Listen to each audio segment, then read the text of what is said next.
एक बार महात्मा बुद्ध एक गांव में अपने शिष्यों सहित घने पेड़ की छांव के नीचे बैठे थे। आसपास के गांवों से बहुत से लोग अपनी मानसिक समस्याएं लेकर महात्मा बुद्ध के पास आ रहे थे।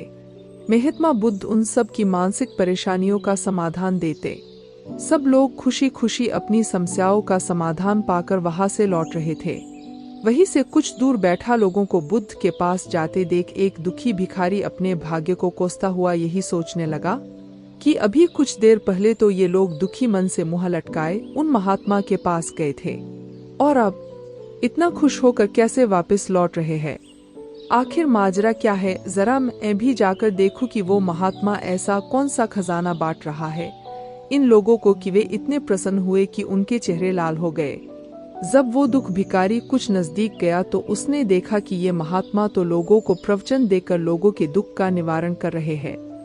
यह देखकर भिखारी के मन में भी तीव्र इच्छा हुई कि क्यों न मैं भी इन महात्मा को अपना दुख बताऊं।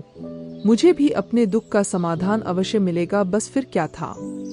समाधान पाने की लालसा लिए भिखारी महात्मा बुद्ध के सामने पहुंचा और हाथ जोड़कर प्रणाम करते हुए बोला, हे महात्मा, मैं भी लोगों की मदद करना चाहता हूँ। मुझे लोगों की मदद करने की बहुत इच्छा है, लेकिन मैं कैसे मदद कर सकता हूँ। मैं बहुत गरीब हूँ। मेरे पास न तो पैसे हैं और न ही कोई ऐसी चीज जिससे मैं किसी की मदद कर सकूं। मैं कोशिश करने पर भी किसी की मदद नहीं कर सकता।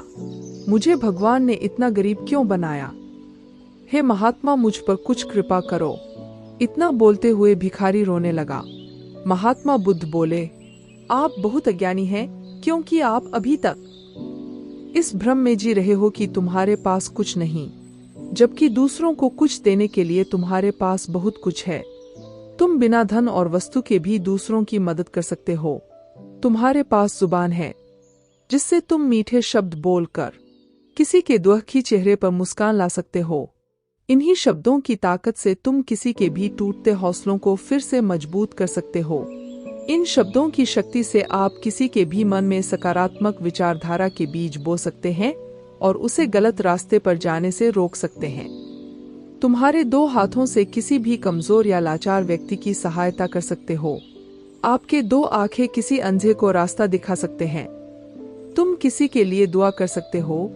यह हो सकता है कि उनके बुरे काम फिर से हो जाएं। आप किसी के अच्छे स्वास्थ्य की कामना कर सकते हैं, लेकिन अज्ञानतावश तुम अब तक इस बात को समझ नहीं पाए और इस भ्रम में अब तक जीते रहे कि तुम्हारे पास मदद करने के लिए कुछ नहीं। किसी की मदद करने के लिए धन और वस्तु का होना अनिवार्य नहीं है। बिना धन और वस्तु के भी हम कई प्रकार से लोगों की मदद कर सकते हैं। महात्मा बुद्ध के ज्ञान से भरे ये सुंदर शब्द सुनकर भिखारी के चेहरे पर मुस्कान आ गई और वह खुशी से झूमता हुआ वहां से चला गया। वीडियो देखने और अपना बहुमूल्य समय देने के लिए बहुत बहुत धन्यवाद।